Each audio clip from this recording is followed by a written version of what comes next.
Welcome to Military History Inside Out, a podcast devoted to the study of how war has been waged across the centuries. I'm speaking with Ken Swope, author of On the Trail of the Yellow Tiger. Thank you for speaking with me. Oh, you're welcome. Great to be here.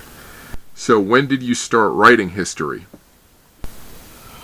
When did I start writing history? I guess, well, it depends on if you consider grad school writing history, but or maybe even undergrad. It's kind of interesting that my subsequent career, which has now spanned a couple of decades almost, all emanates from like an undergraduate senior thesis that I did at the College of Worcester in Ohio on the Ming-Qing transition in China from essentially the late 1500s through the late 1600s, 16th, 17th century stuff. And, you know, interestingly enough, the subsequent books I've written thus far have all been sort of connected to that project in some way. I've done other things that have sort of branched off. But so I guess I started writing then as an undergrad, and you know, because we had to do a junior and senior thesis where I went to college, and these were significant. I mean, the senior thesis I wrote was over 200 pages, so it was a pretty long project. I mean, it was all secondary sources at that point, but so I guess from then, so I'd say, you know, the early 90s would be the sort of date from which I began. So I see your previous two books and this one, as you say, are within that same area and focus. Have you always wanted to write a book about this particular subject that you've written on? In this particular book, or you mean in general? No, this particular one. Well, in a sense, yes. What sort of happened is that the first book, because of feedback I got from that, the first monograph, the second monograph was essentially a sequel to that. And then this one came right out of the second book because I had extra material that originally I was just going to add on a little chapter at the end of the previous book I wrote, and I realized there was so much good material out there in terms of source material, and a lot of stuff that people outside of China, and even in China to an extent, have never really touched, that I realized I had enough material for an entire additional book. And so that led me to do that. And then actually now, although I'm working on another project that's farther in the future in terms of my chronological focus, my next book after the one I'm working on now will be a sequel to this one we're talking about today. So it's like one of those Star Wars things where it keeps like having more story. I hope I don't get into prequels, you know, because those always get the bad reviews. But but the sequels just keep coming because I keep finding material. And it's interesting as a historian because what happens is you start one place and you tend to go back for origins, and then in some cases you start realizing, well, there are connections here that I didn't really understand before, but you can't understand them until you actually read the sources. Right. And in particular, when you're reading really kind of obscure sources that not a lot of people have messed around with, then all of a sudden you start to come to realizations that, as far as I know, other people haven't had or they haven't talked about, and so it leads to the idea like, well, gosh, now I got to do a book about this next because I've seen this connection. So tell me a little about the subject matter and focus of this particular book. Okay, well, the title character, is the Yellow Tiger, so to speak, is a 17th century Chinese peasant rebel. And his real name is Zhang Xianzhong, but he was called at the time by contemporaries, and certainly has been called later, the Yellow Tiger, because of his sort of personality. And he had his particular complexion of his skin, and he had scars probably from a childhood illness. And so he became this sort of legendary figure in China who was closely involved with these peasant rebellions that helped overthrow the Ming Dynasty. And so my previous monograph, the last one I wrote, deals with those rebellions, and he was one of the major rebel leaders. And interestingly enough, then when the Ming actually falls, the other major peasant rebel is the guy who captures Beijing. But this guy sets up a kingdom in Sichuan province in southwest China, where he ushers in this reign of terror that supposedly, according to some of the sources, like wipes out 90% of the population in 3 years. And there's all kinds of horrific things that happen in his wake. And so this book is sort of about him, but not just about him himself, because he dies relatively early in the process. But then, even more interesting, all his lieutenants, who are adopted sons, then become the loyalist generals defending the Ming Dynasty against the Manchu invaders. Huh. And so these guys then, basically there's a fighting retreat across South and Southwest China for 20 plus years, and these guys who helped overthrow the Ming are the defenders of the Ming, and they become known as Ming loyalists of all things. It's kind of interesting. So he himself is still somewhat of a villain, but then his sons, or his adopted sons, are heroes. And so the story is fascinating because you've got all this detail about what was going on militarily, socially, politically, and it's complete anarchy. I like to tell people this is Game of Thrones in China without all the gentility. I mean, there's blood and gore, and like this guy, much like the character from Game of Thrones, right? He flays people alive and stretches their skin outside his fortress. He has mountains of severed hands and heads and things piled outside his palace. Wow. According to his official biography, if a day went by and he didn't kill someone, that put him in a really bad mood. So he's really a fascinating character, yet he gets these people to follow him, and he's actually a pretty canny military leader. He showed appreciation for like Europe and European culture. He had a couple of Jesuit advisors, and so one of the sources I use in the book are the diaries of one of these guys who was a Jesuit priest who was there for for 3 years witnessing all this stuff. So tell me a little bit about the state of the Ming Dynasty at this time that made them susceptible to the downfall. Well, essentially, everybody should just read the previous book, and I completely explain it. Okay. What happens is that the Ming had been successful for a couple of hundred years, but over time, like a lot of governments, about 200 plus years in, they became subject to a lot of bureaucratic gridlock, to a lot of factionalism, a lot of politics, where people would play political games and stymie the initiatives and interests of other parties for their own ends, even if it didn't really benefit the people or the government in any way. The Ming rulers, after the first couple, are not as effective in general. They tend to be raised in the palace, surrounded by sycophants and lackeys and things like this. Now, some of the late Ming rulers are a little more effective, but they still have to deal with this deeply entrenched and fractured bureaucracy. And so by the time you get into the 1620s and 30s, the system has gotten really bad, and you've got power factions of officials, like civil officials. You've got military officials who get involved with this too. You've got eunuchs in the court who are the emperor's advisors, and they have their own secret police. And so people that are, the enemy of the throne can get brought before the eunuch secret police. And most of those people, never come back. They're put into jail and they die under mysterious circumstances. And as all this is taking place, you have a rising dynasty in the northeast, the Manchus, and you have a series of state builders up there that sort of issue their challenge to the Ming. And that happens in the early 1600s.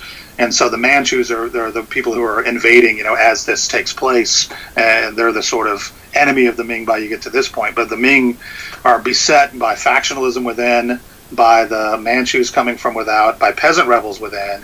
And on top of all that, and I really talk about this actually in both the last two books, this is a period known in history as the Little Ice Age. So there's all kinds of, and people can identify with this, climate change taking place that lead to poor harvests, to natural disasters, to drought, locust plagues, epidemic disease, famine. And even though they had measures in place, there's no FEMA in the Ming Dynasty, and perhaps that's a good thing. But so as all these events are taking place, they're trying to recover and deal with both natural disasters, political disasters, and military challenges on multiple fronts. And in fact, a lot of these peasant rebels had been members of the government postal service.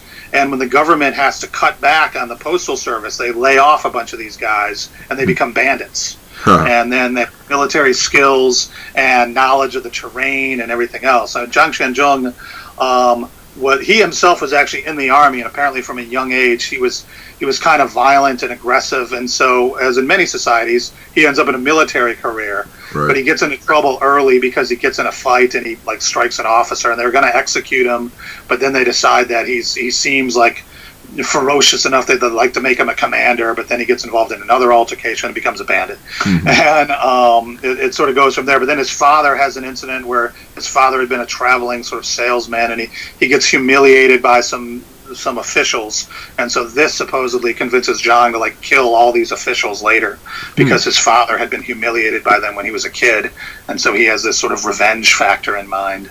But I mean, it's really interesting because the Ming sort of it's got its own dynamic, but it's also tied into these global patterns, and people have written about the so-called global crisis of the 17th century, whereby you've got military uprisings and revolutions all across Eurasia. In the Ottoman Empire and in Western Europe and in China and Russia and Japan, and all these places are sort of affected at the same time. So Zhang, I don't know if I'm pronouncing that properly, but so it sounds like he had something of a national outlook, at least, and he seemed to know more about his world beyond, say, the simple village he grew up in. Yeah, it's one of the fascinating things about these Ming peasant rebels. For one, a lot of them were literate, which is pretty amazing when you think about it. Now, Ming China, we don't have exact figures, but the generally accepted figure is that maybe almost 50% of men had some degree of functional literacy, which is really, I mean, that's the highest in the world at the time, as far as we know. And talk about 17th century, but it is amazing when you read these accounts that these peasants seem to have been literate, have some sense of Chinese history and tradition. How much of that is sort of created by historians is unclear, but definitely they have a sort of national and even supranational focus. And I think part of that is because the Ming itself was a pretty dynamic society at this time. There's a lot of foreign trade going on. The Ming economy is propelled by silver from the Americas, and these peasants in particular, they travel all over because they're rebels, so they're constantly running from government forces. So you get to see a lot of the empire when you're on the run. And these guys, and that's in fact the Ming sources call them the wandering bandits. And that's why they're so hard to defeat, because they don't have central bases. They move from place to place, and they develop a pretty wide worldview because they're associating with all kinds of officials and military guys, and like in his case, a couple of Jesuits. So there are some connections to the outside world. So, and although Zhang himself, as far as I know, he never goes to Beijing. Now, the other guy does, but I don't think Zhang ever gets to Beijing. So how it sounds like it's a sort of environment where the economy is actually doing pretty well, sounds like it, and if these guys are moving around, how do they sustain themselves, and is the populace not fighting back against them? It seems like they kind of have some freedom of movement. Well, that's part of the problem, of course. Remember, is that we're talking about a massive pre-modern empire. So while the travel routes and the trade routes and the sort of postal routes and things were relatively advanced for the time, still the communication infrastructure is not what it is in a modern state. You've got, in the area that they tend to operate in is forested and mountainous, so you can disappear pretty easily. A lot of the ordinary peasants work with them. They're either part of their armies, they come and go, they join with them, they work as spies with them. Because what had happened is, even though there was a general level of prosperity, the Ming had been involved in a lot of wars. There's a massive war to defend Korea from the Japanese in the 1590s. They're fighting the Manchus, and so they had been raising taxes to kind of pay for these conflicts, particularly the Manchu conflict. And so part of the problem is that the tax burden is not distributed evenly. And a lot of the wealthy people find all kinds of tax holes and dodges, whereas all the tax burden, hey, surprise, surprise, falls on the poor people. And so some of them, once things get really bad and their taxes are too high, harvests are bad, they join the rebels. And so then the state is constantly forced with this dilemma, like even when they beat the rebels in battle, do you kill them all, or knowing that a lot of them have just sort of been impressed in the service or gone out of desperation, do you just arrest and kill ringleaders and then let the other ones go? And because they're your subjects, the government can't just kill all its people. Even Chen Zhong realizes that at one point, like you can't just kill everyone because then no one pays taxes or does anything for you. And so from the government perspective, these guys are moving from place to place, and it does suggest that there's still, even if the government's having trouble getting taxes in, there must be some level of productivity and resources, because these guys can sustain armies of tens of thousands in the field, and the Ming army itself is hundreds of thousands. The national army, maybe over 1 million even at this point. And so there's still money to be had. It's just a matter of where you get it from. And so the emperors, one of the things they do is they resort to sending out eunuchs to be tax collectors, because the eunuchs have direct connection to the ruler and not to any other powerful families. Right. Of course, the other officials hate this. And so in history, the historical records, the official records, always say that the problem was that the eunuchs were out oppressing the people and the officials were serving the people. But that's not really true. The officials were hiding their money, and the only way the emperors could get it was to use the eunuchs as thugs to sort of shake them down. And so that's where when you actually get into the history and you look at some of these alternative records, you see that a lot of the sort of received wisdom about the eunuchs being evil and the officials being good is really self-serving. I mean, there were good and bad officials, there were good and bad eunuchs, and so the state actually, once the Manchus take over, they kind of get rid of some of the corruption and sort of revamp the system a little bit, but they basically keep the Ming political system intact, and it functions pretty effectively for another 200 years, almost 150 years, whatever, after the Qing conquest. So clearly, the system, could function if it was, properly run. So, and you may have touched on this already, but what would you say is the main theme you're exploring in this book? Actually, the main theme is looking at the effects of war on local society and ideas of trauma, social upheaval, dislocation, movement, from place to place, and how war intersects with society at the local level. Because the part of China that I emphasize in this book is Southwest China, which was in this period especially, and even is to some degree today, less developed than the kind of major areas in the east and the southeast, more of a frontier area. But this is where the longest sustained fighting happens during the Ming-Qing transition. You have uprisings, revolts among minority peoples in the early 1600s, and then you have a series of wars that go into the late 1600s. So for essentially a century, these provinces in the southwest are in some form of military conflict, and so it leads to tremendous demographic changes. A lot of people move out of the area, other people move in. Entire societies are sort of disrupted because there are all these minority groups and tribes that live in this area of China, and so they get sucked up into these events as well. So this part of Southwest China at the time, what part of modern China does that correspond to? Essentially, it's Sichuan, Guangxi, Yunnan, and Guizhou provinces. So these provinces, they're sort of considered southwest of China proper, but I guess they'd be they're north of Burma and Vietnam, and Sichuan and Yunnan both border on Tibet as well. Okay. So when you get into western Sichuan, that's a lot of Tibetan culture there. Okay. So what are the resources you use to do your research? Well, that is actually the breadth and variety of sources is what really convinced me to do this particular topic, because the Ming-Qing dynastic transition, of all the imperial dynastic shifts, and obviously there are many, we have the most detailed records from this one. And there are a variety of reasons for that. Obviously, it was the most recent traditional shift, not counting the one in the 20th century when the Republic takes over. So it's the most recent. You had large literacy levels, as I mentioned earlier. So a lot of people can read and write. A lot of people are writing stuff down. The transition lasts, often, depending on how you want to date it, for like 40 years. So you've got a variety of different types of sources. You've got memoirs. You've got diaries. You've got battlefield reports from both the Ming and the Qing commanders. You've got imperial proclamations from the Ming loyalist emperors and the Qing emperors. You have a few foreign accounts. You have other sort of what they call wild or unofficial histories written by people either at the time or in the decades or centuries following. Family chronicles.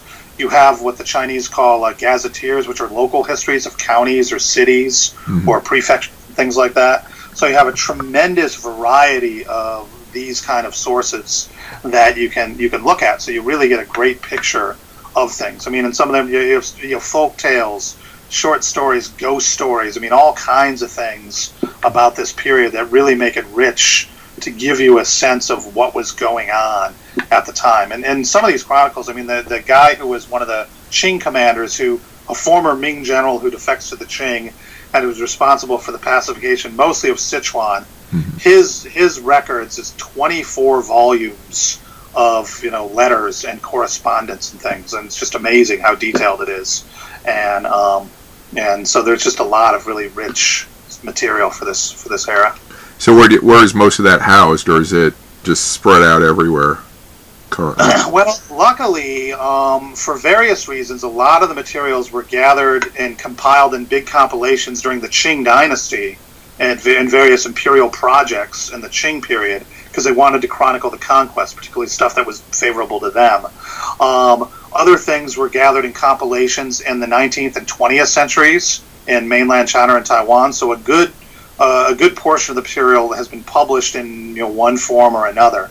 More recently, in China, various provincial and regional publishing houses have gathered collections of materials on peasant rebellions in general. A lot of stuff was done on peasant rebellions in the early communist era because they wanted to find peasant heroes from the past to kind of to put their own revolution in context.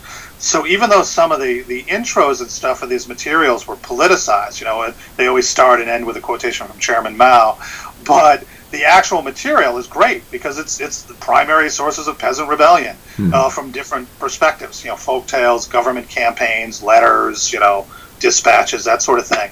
So you've got those. You've got the official, dynastic history of the Ming Dynasty, the dynastic history of the Qing Dynasty, the veritable records of these different reigns. As I mentioned, memoirs and diaries, and these are transmitted by families, and then some of them are put into compilations. And then there are a few unique sources that are held in libraries. Most of them are in China. So I had to go to the National Library of China for a couple of things that are unique manuscripts that are in their rare book collection, because there's only one copy or two copies in the world. Like in one case there was a copy in Tokyo and a copy in Beijing. And then so that's where I got most of that rare stuff. There are a few things out in provincial libraries, but the rarest and most unique items I got were in different branches of the National Library of China. Were there any artifacts or objects that you came across that informed this writing? Yeah, actually there were, and so the first time I went to China in 2 different summers to kind of complete research. So the first time I went was mostly in the archives, and then I did some field work out in Sichuan, in Chongqing, and up in Zhang Xianzhong's base in Chungdu, and I eventually found Zhang Xianzhong's grave, which is in a tiny little village in the middle of nowhere out in Sichuan province. And it was quite difficult to find. I mean, because we went to this town and we started asking people. This cab driver said, "Well, I think I kind of know where it is, and it's behind this temple up on a mountain outside of town." And so we checked this little guidebook in our hotel that we were staying in, my wife and I. And then we called the cabbie up, and so we go up this thing, and we're asking directions from people to people. And finally, this local police security officer comes by, and because we were at this temple, and the monks went and got him. And he comes by and he goes, "Oh yeah, I know where it is." He goes, "I'll take you there." So he unlocks this gate, and we walk up this winding mountain path. And there it is. There's this gravestone at the top of this hill, and there's some incense sticks, somebody had done some sort of sacrifice to him. And then there's a couple of random about plastic bottles of water there, just thrown around garbage. They had sacrificed and then threw their garbage there. So we saw that. So that was one artifact, one place we found. I found a place where later in the book a couple of Ming loyalist generals are executed by a Manchu commander, and that was by chance. I was in the city of Guilin and traveling to different historical sites there because a lot of action in the book happens there. And I found this public park, and we walk through this gate, and all of a sudden we find these sort of what do you call them, steles, that have the pictures of these 2 famous martyrs. One of them, incidentally, was a Catholic convert, and they were executed here by the Manchu military commander, who had been a Ming commander. And so I found the cave where they had been executed, and they've got little plaques to them with their story there. And then when we went to southwest China, the city of Kunming, where the Ming general Wu Sangui eventually kills the last Ming emperor, we found the place where the emperor had been executed. There's a little stone there. And a little marker there, and then there was and then in a park somewhere else in town, after the guy executed him, he later felt bad, so he built a little shrine to the emperor at this other park, and so we went there.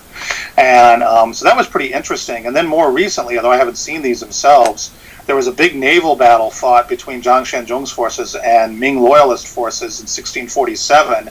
And just in the last year and a half, they've discovered thousands of artifacts from this battle in a river. And they're dredging them up. So they put dams up and they dredged like 30,000 artifacts out. Wow. Weapons, silver, like silver coins, little ingots, tools, jewelry, all kinds of stuff that he tried to escape with when he was fleeing and his ships got sunk. And so for a while they weren't sure if this was a real story, but now they've definitively dated and identified a lot of these items. And so I just did a paper on this discovery last fall in Hong Kong at a maritime archaeology conference.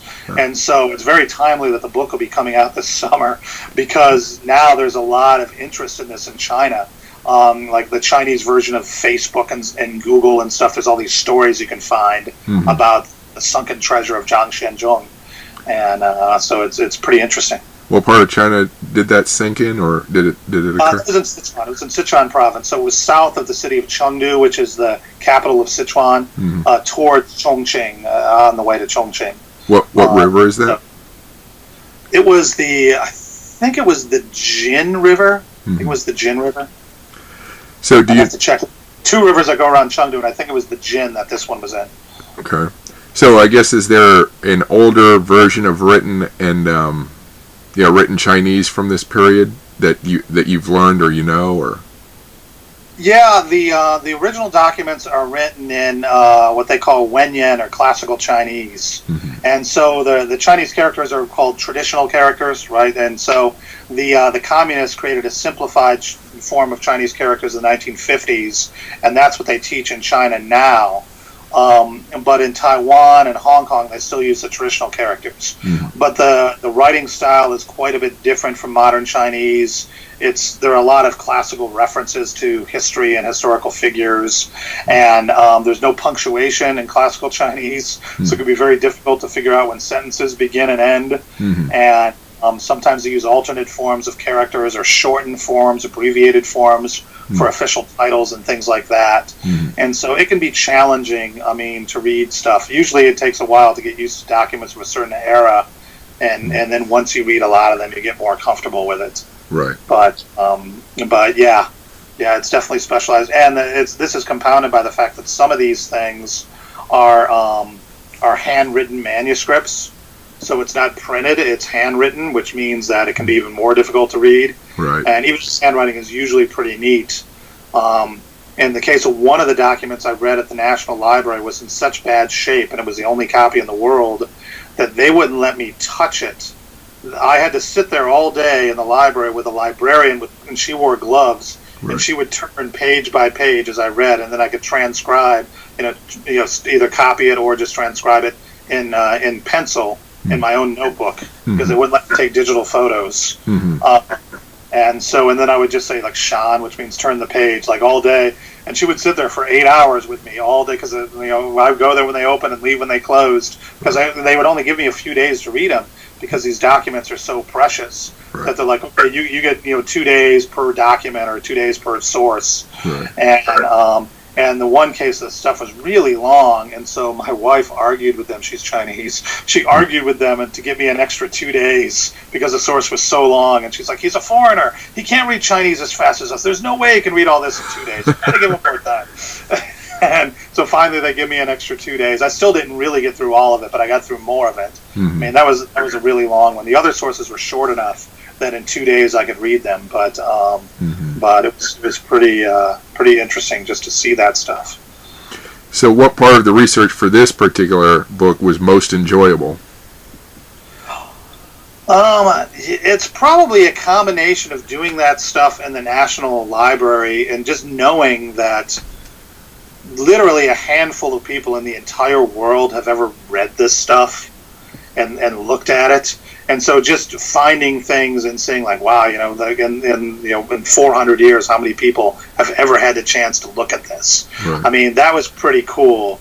And then actually to go to a few of the battlefield sites and see, just kind of see the lay of the land and stuff. There's one famous pass that they go through to take the city of Chongqing. And it's funny because all these cities, like back in the Ming, they were much smaller. So you go there now, and this strategic pass is in the middle of the city, and it's in like some city park. Mm-hmm. And so you go there, and you're like, well, but then you get a view, and you're up in this mountain, and you can see the entire city of Chongqing around you. Mm-hmm. And you're like, now I see why this was so strategically important, because at the time, if the city's down below on the river, this is definitely the way you want to go in.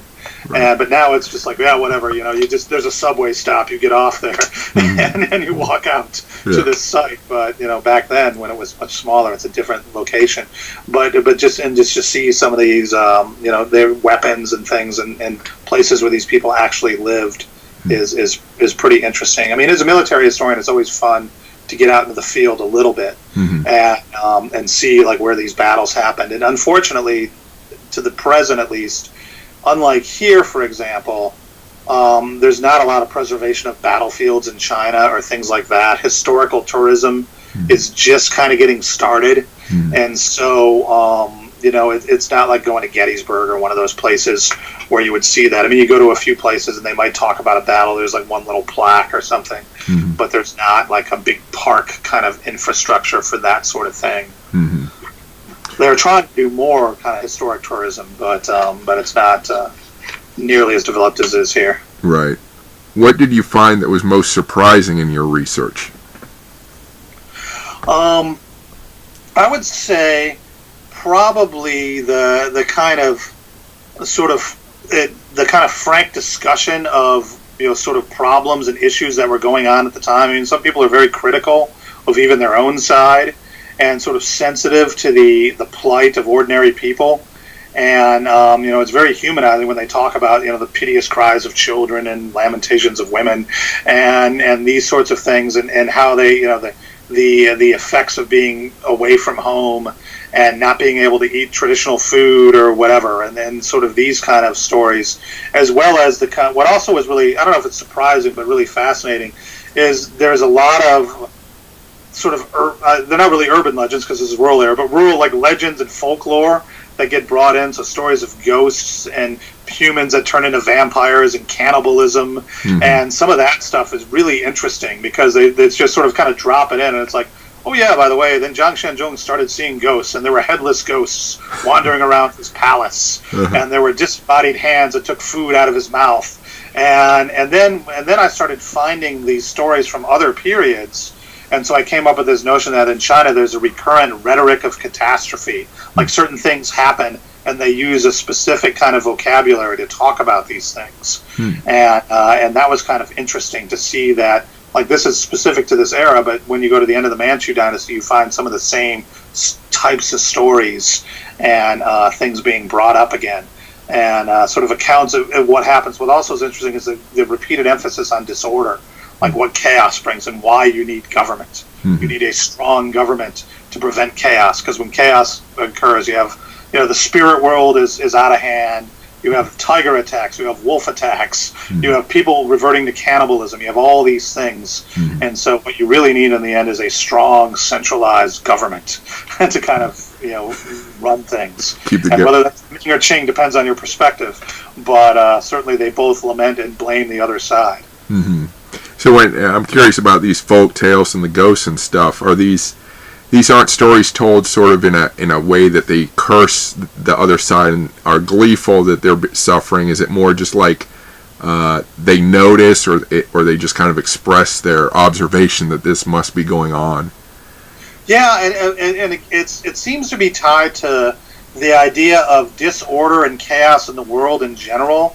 And so when the human realm is disordered, so is the spirit realm and the natural world. And so animals that normally would not, be in areas that humans are dwelling, like tigers. Like there's a lot of emphasis on tiger attacks and statistics on how many people are getting eaten by tigers. But when the Manchus finally restore order, all of a sudden those accounts of tiger attacks vastly diminish. Huh. And it's interesting because there's clearly they're sort of saying that once order happens, and the same thing with the ghosts and stuff. Like there are a lot of ghost stories from the Ming-Qing transition. Then they tend to tail off, but then when you get to the mid 19th century of these major rebellions again, a couple hundred years later, all of a sudden there are all these ghost stories again. and stories about phantom armies and headless ghosts and these sorts of things. And so it's generally it's more about order and disorder than blaming one side or the other. Although certainly there are incidents that are perpetrated by the Manchus or by the Ming that lead to these sort of ghostly developments, and those stories are really interesting about people going feral and living in trees. Like there are stories about people that become like they grow fur and they get really light steps like deer so that they can float into the trees and escape. People come to see them. So it's really interesting, and it also is interesting is that this part of China, or part of this area that's covered by the book, is the area nowadays where there's supposedly reports of the Yaran, which is like the Chinese Bigfoot, the Walkman, and so it's in the same area of China that some of these stories originate. So they could actually be referring to, if there is a Yaran, right, some type of ape or animal that people are seeing that they're identifying with like debased humans. Mm-hmm. So did either side, either the peasant army or the government forces, did they engage much in reading omens or any kind of superstitious acts to protect themselves? Oh yeah, they not only read them, they manufactured them. And so at times, like the peasants will create their own omens to inspire each other to fight and things like this. Certainly the peasant rebels at the end of the Ming do a lot of this. The government does some of this. In fact, there's before the city of Chungdu, before Chungdu falls, one of the sources records that all the turtles in one of these lakes in the city left spontaneously. And so there's some legend that says if the turtles leave spontaneously, the city's about to fall. And so that's one of the stories about the fall of Chungdu, is that all the turtles ran away. And so you see some of these in their accounts, like the peasant rebels, to scare, like when they were ready to attack a town, sometimes they'd get a bunch of children to go around in circles and cry and make noise outside, because children spontaneously crying at night is a sign of doom to come. Or they'd put bloody handprints on the walls, and again, that's a sign of like ghosts are coming or something. And so yeah, you definitely see some of that. But then at other times, you see references to the superstitious peasants will believe this, so we must make sure that they understand that this is not happening. And so you see this from but the government uses omens, but they also try to discourage people from listening to them. And so it's curious, because you can clearly see that a lot of people kind of believe in it, but there's also skepticism involved. And that's what's great about reading the sources, because they are sometimes they're balanced. They're not just totally credulous. I guess the Jesuits must have had quite a time trying to deal with all that popular belief. Oh yeah.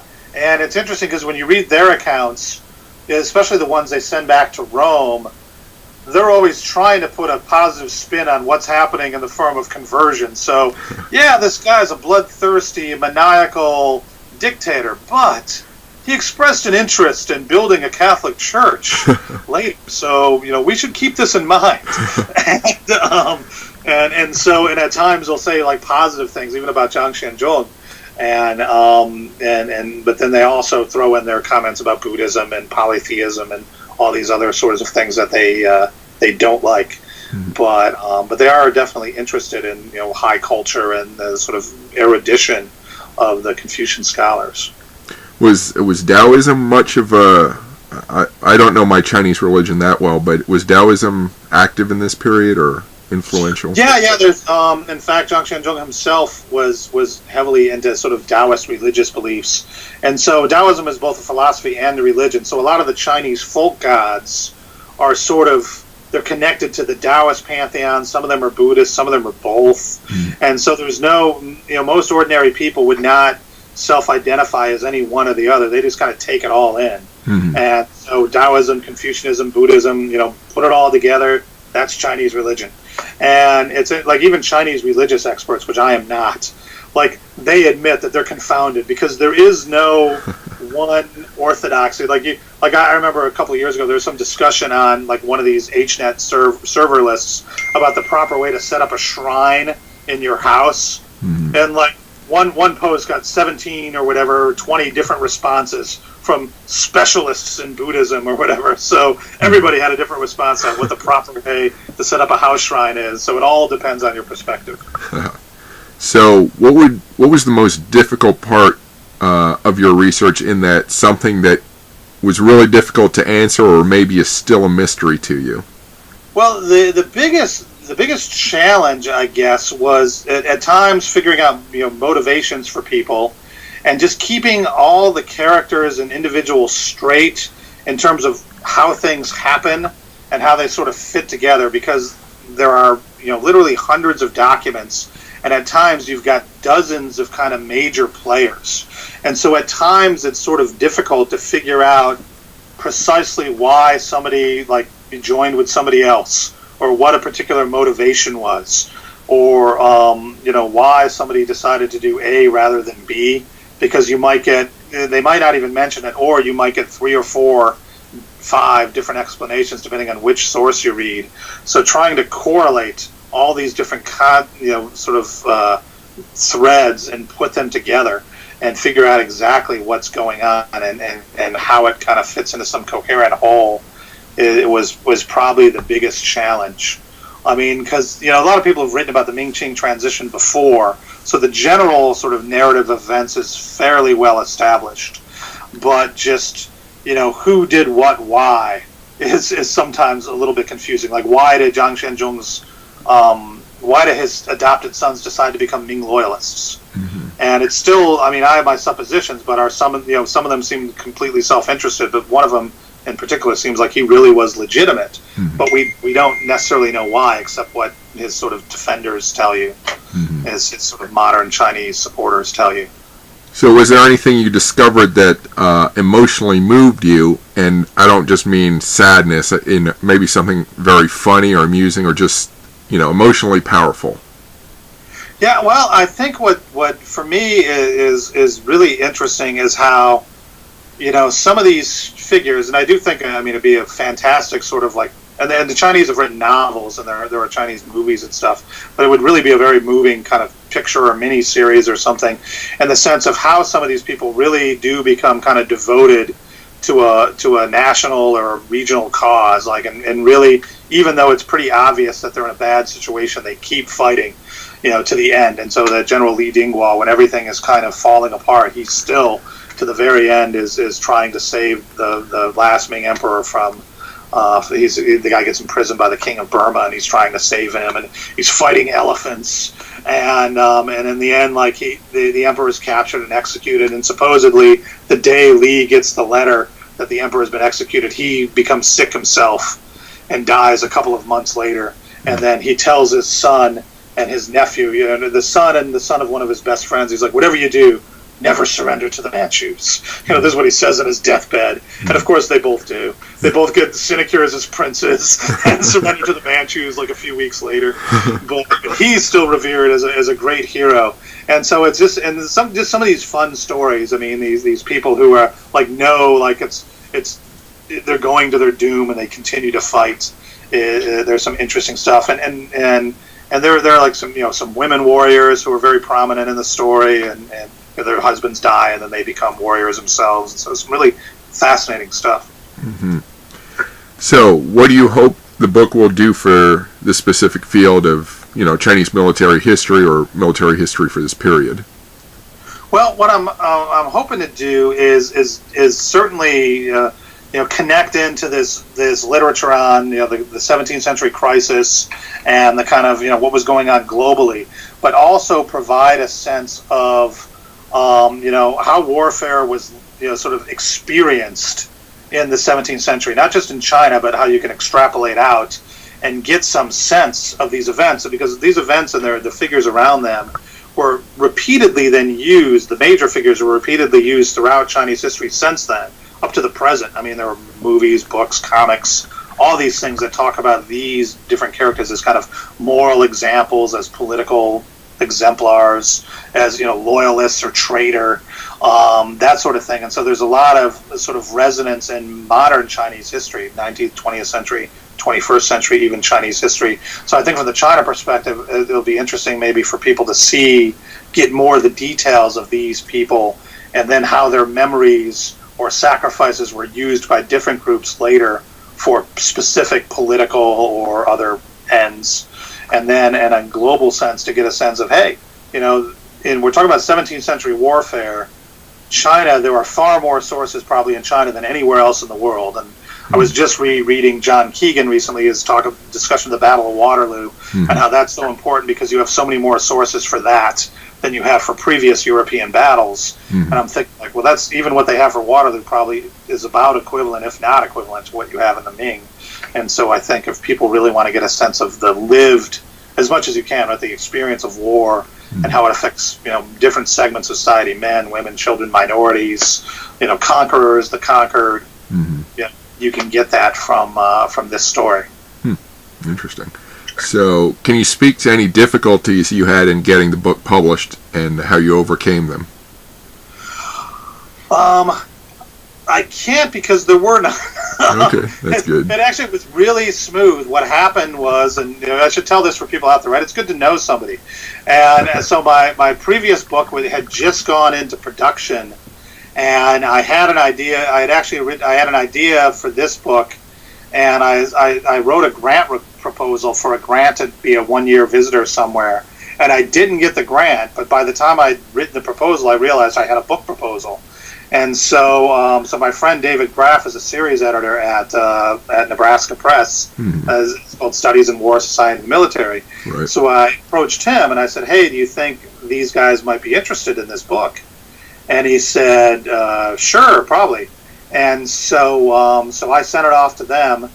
And within 3 or 4 months, I got a positive response, and they sent me a contract. Oh. And so they were like, "Yeah, we like this," because the first book had done really well. The second book was in production, and so they knew, I had a track record. And that's what I'd say to new authors in general. Get your stuff out there, get a decent press the first time around, but then establish the sense of that you're going to get stuff done, and then it becomes easier to get the publications out. Because once people know who you are, do the conference circuit, do some articles, get your name out there, and say yes to as much as you can early on in your career, and that will help. Because then a lot of people know you and they know your work, and so when they send it out, people are like, "Oh yeah, I read his first book and I really liked it," and that kind of thing helps. I mean, I think sometimes young, especially people right out of PhD, are so intimidated that they want to spend like 10 years revising their dissertation to make it a book and make it perfect. And I would say no, just find the right fit and get it out there, and then because it's never going to be as good as you want it, no matter what you do. Right. So you already mentioned your next writing project. Can you briefly just touch on how you're going to approach it as far as researching?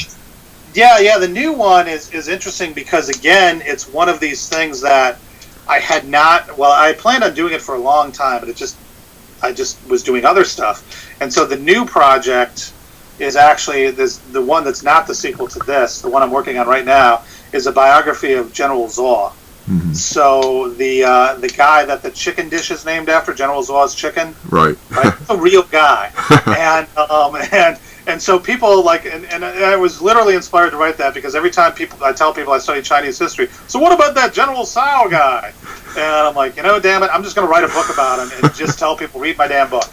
And so I'm writing the true story of General Zuo, but he was a 19th century general, and so he gets involved in suppressing all the major 19th century rebellions in China, the Taiping Rebellion, the Nian Rebellion. He builds China's first naval shipyard in the city of Fuzhou in southeast China. He builds a woolen factory in the northwest, and then he crushes a bunch of massive Muslim rebellions in northwest China and comes up with a very sophisticated counterinsurgency doctrine for dealing with Muslim uprisings.